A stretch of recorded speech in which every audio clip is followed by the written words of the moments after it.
Welcome to Hilary Emmanuel Ministries, where faith meets power, purity and prosperity, and breakthroughs are born.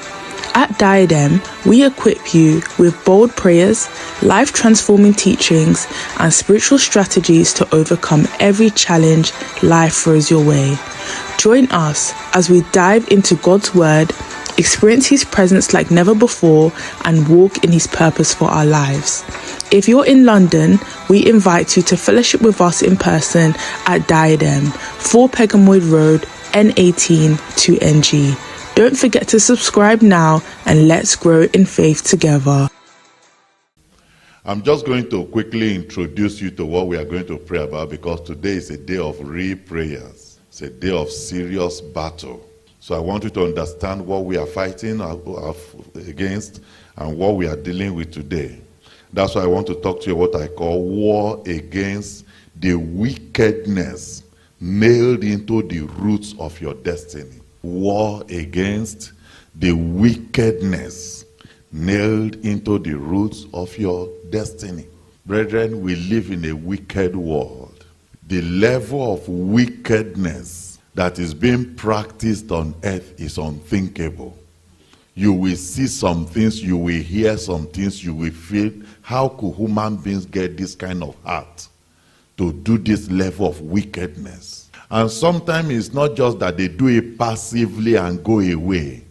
Sometimes they fasten such wickedness, they nail such wickedness directly into the root of the foundation, so that the individual, the victim, will bear the consequence of that wickedness forever.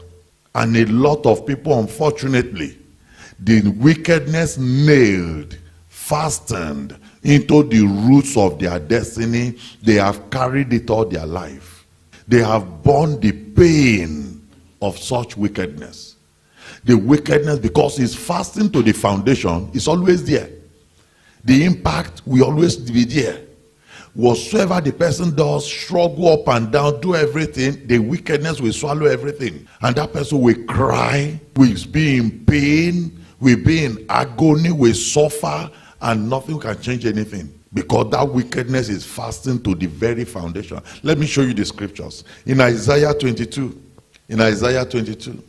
so that you see how things are nailed, how things are fastened. Isaiah 22, look at verse 14. He says, and it was revealed in my ears by the Lord of hosts.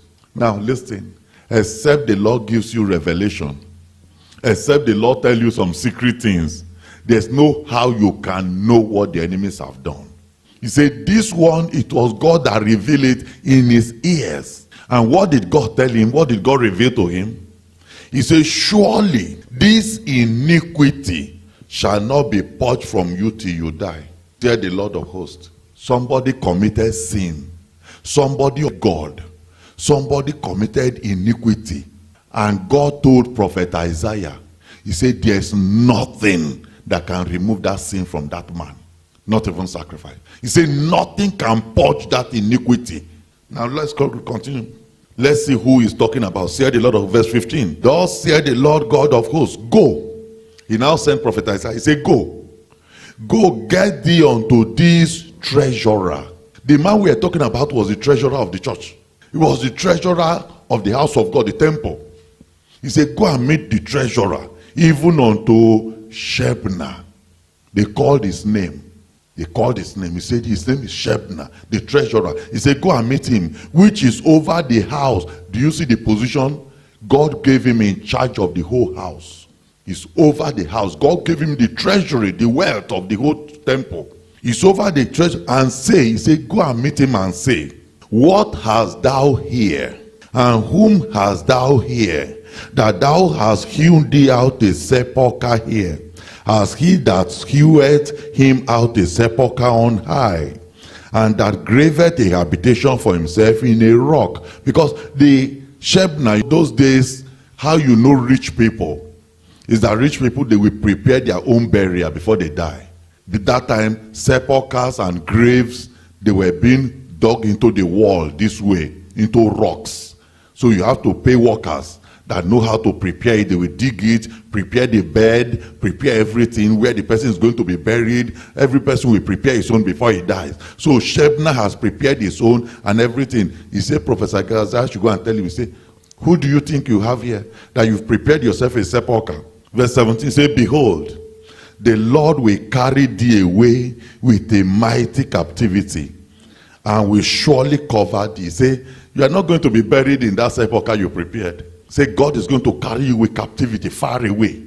Verse 18, he will surely, he said, look at how God is going to deal with you, Shebna. He will surely violently turn and toss thee like a ball.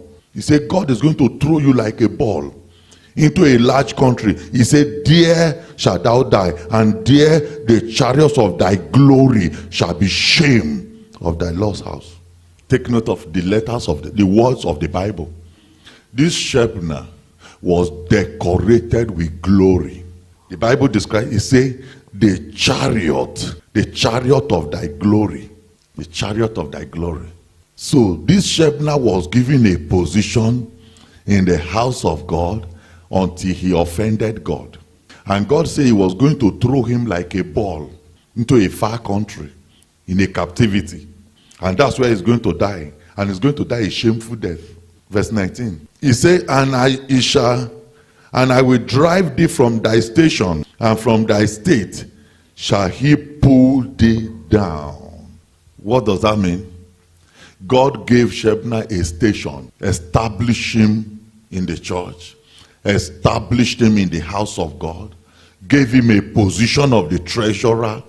It was a station, and it was a very exalted state, exalted position. God says he's going to pull him down from that place. I'm showing you all these things so that you see how the enemies also attack people's destiny. In this case, Shebna offended God. In other cases where wickedness is operating, you don't need to offend them. They do it because of the person's station, the station God has given, which is your destiny.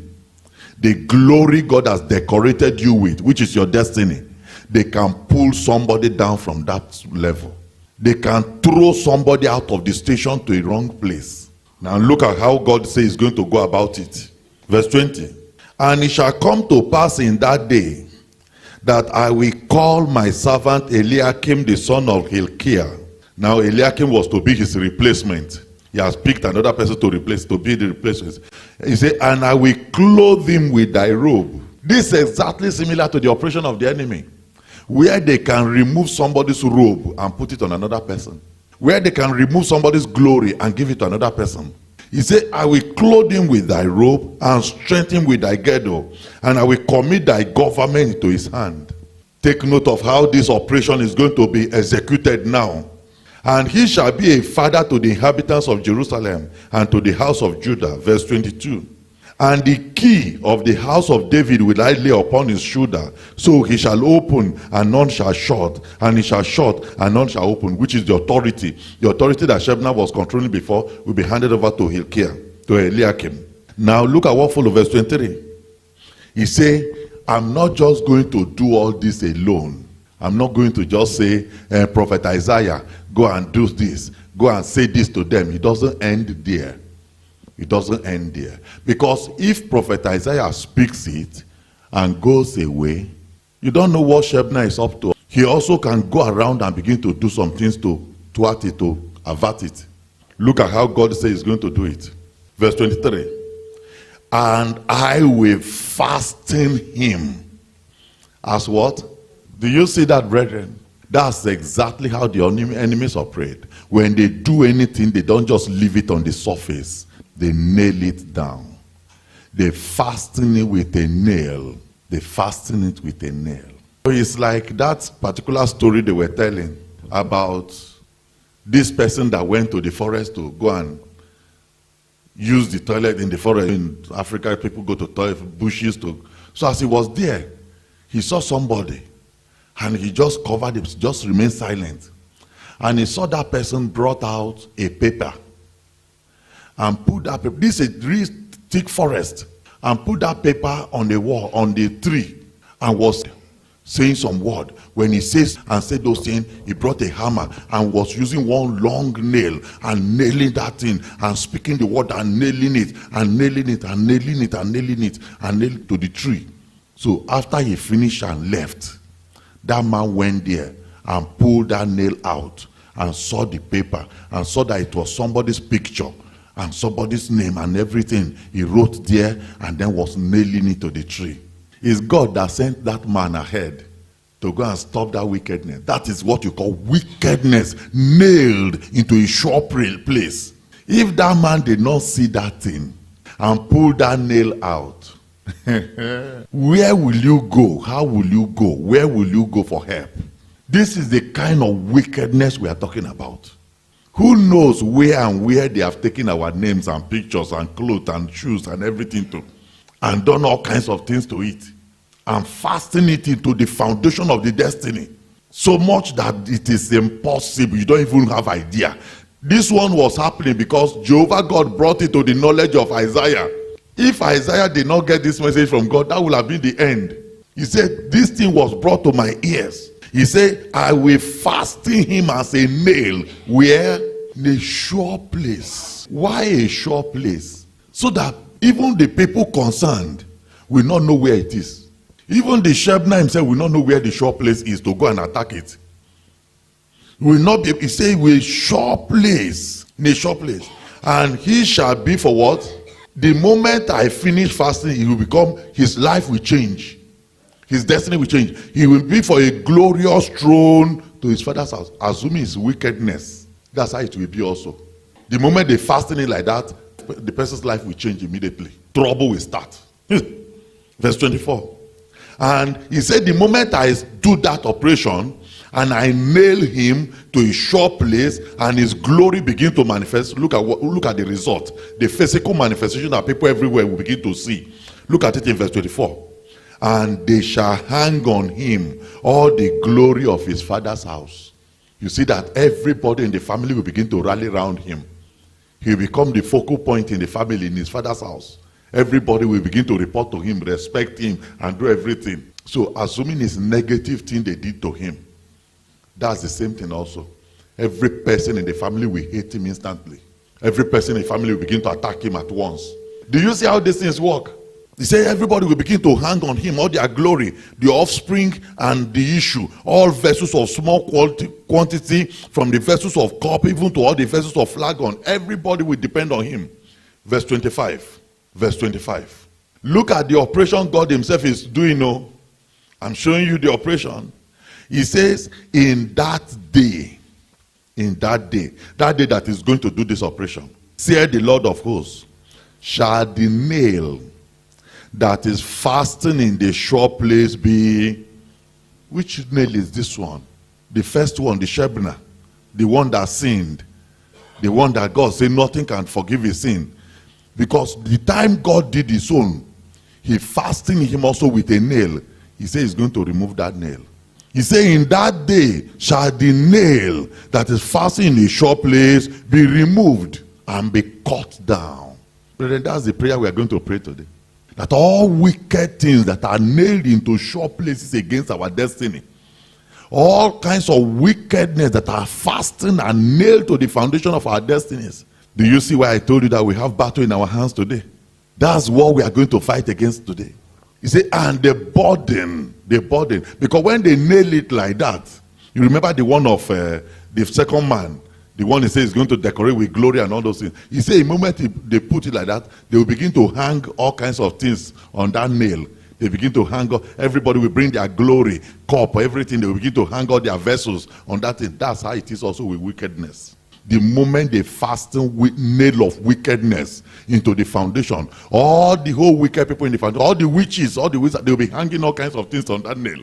Hang sickness there, hang poverty there, hang this one there, hang the other one there. Everybody will be hanging all their trouble in that foundation. He said, but that nail, the moment the nail is cut and it fall, the burden that is upon it shall fall with it. He said, the Lord has spoken it. The enemies understand this operation of the nail. And I remember one time the father instructed us to carry out such operation, and we carried out that operation. It's a very serious operation. Look at 1 chapter 31. Samuel 31. Look at verse 8. 1 Samuel 31 verse 8. And it came to pass on the morrow. This was after the battle that killed King Saul. When King Saul went to that battle and was killed in that battle. So after the day of the battle, the following day on the morrow, when the Philistines came to strip the slain, because normally those days how they fight the battle is that after the battle they will go and be searching all the dead bodies to see what they are having, to collect it from them. Their iron, any iron in their body is wealth. Their gold, their silver, and all those, they will be stripping them. So when they went to strip the slain, that they found Saul and his 3 sons falling in Mount Gibeah. So they found the dead body of Saul and his 3 sons. Verse 9. And they cut off his head and stripped off his armor and sent into the land of the Philistines round about to publish it where? Do you see where they were? In the house of their idols. And among the people, verse 10. Look at what they did. And they put his armor in the house of, do you know the idol they call Ashtaroth? That's where they put his armor. The weapon he has been using to fight them. That's where. And they fastened his body to where? The wall of Bethshan. That's the idol, another idol. They nailed his body to the wall of that idol. Why were they doing all these things? Because the enemies understand the significance of nailing things, fastening things. Verse 11. And when the inhabitants of Jabesh Gilead heard of that which the Philistines have done to Saul, all the valiant men arose and went that night and took the body of Saul and his body of his sons from the wall of Bethshan and came to Jabesh and burned them there. So the people of Israel were angry. Some valiant men volunteered and they went and fought and removed the body. So what are we saying in essence? Why must it be in the house of their idols? Because Saul had been fighting with them. And Saul had had some level of victory against them before. And now that they had their chance, they want to quickly nail him to their house of their idols. Brother, we are going to fight a very vast battle today. All kinds of idol shrines and all kinds of idol altars where they nail different things that is affecting us too. The Lord is going to help us in today's battle. Because this is typical operation of the enemy. Look, they might not get our physical body to nail them. They can't get it. But when they take the picture, when they take the clothing, the money from you, you might think you are helping. You send money. And they take that money and go and nail it to the idol. And they speak. You know, we don't know the power of what they speak. The power of enchantment. Look at how the Bible describes it. In Ecclesiastes chapter 12, in verse 11, Ecclesiastes chapter 12, verse 11. He said, the words of the wise are as goads. The words of the wise. And you know what they call the wise? Those who have understanding of spiritual things. Sorcerers, herbalists. They were the ones, magicians. That's the one they call mostly wise people. Just like today, lawyers will tell you they are learned people. As if the other people didn't go to school. So wise men. He said the words of the wise, they are like what? They are like goads. And as what? And as nails fastened by the masters of assemblies, which are given from one shepherd. Word, spoken word. They could use enchantment, incantation, and they nailed that thing. I've shared this testimony with you before. When I was on campus in Nigeria, I remember campus fellowship. There was this man of God we invited to come and preach to us. The title of the message was Occultism Demystified. That was what he preached to us that day. And he was telling us his own testimony. He said he was a Muslim. He was a Muslim. He was working, he was a top manager in Central Bank in Port Harcourt, the branch in Port Harcourt. He said he had no child. He was married for a long time, no child. So he was going from to herbalists, going everywhere, looking for where they could help him. And somebody said, let's go to one herbalist in the riverine area. So they jumped inside the boat, this machine boat. So the thing took them there. He said when they got there, somehow misunderstanding broke out. The herbalists that are supposed to help them turned to an enemy. And the herbalist now started to threaten him with all kinds of things. He said he doesn't know what caused the fight. He said, but the herbalist said, I will finish you. Right there, the herbalist started to speak some things into his brain. He said he will speak some things and say, from now, the moment you leave this place, this is what you should be speaking. You should be saying that you are the one that killed your brother that came from America. And he will do hand like this. He said, I lock it into your brain. He said, we speak again. As soon as you leave here, this is what you should be saying. You shouldn't say any other word apart from this one. That you are the one that did charm and killed your brother that was a millionaire. I lock it to your brain. He said, by the time they were coming out of the herbalist house, he was already known. He said he could not coordinate anymore. They just managed to use that boat to get him to the land and drop him. That's how he entered street. He said he just entered street straight. He didn't know where he found himself. He just entered one church where they're doing crusade. He said he didn't know how he got to that place. He just found himself inside the church. He said as the prayer was going on, that's how the thing just jumped out of him. That's how he became a Christian. That's how he became a child of God.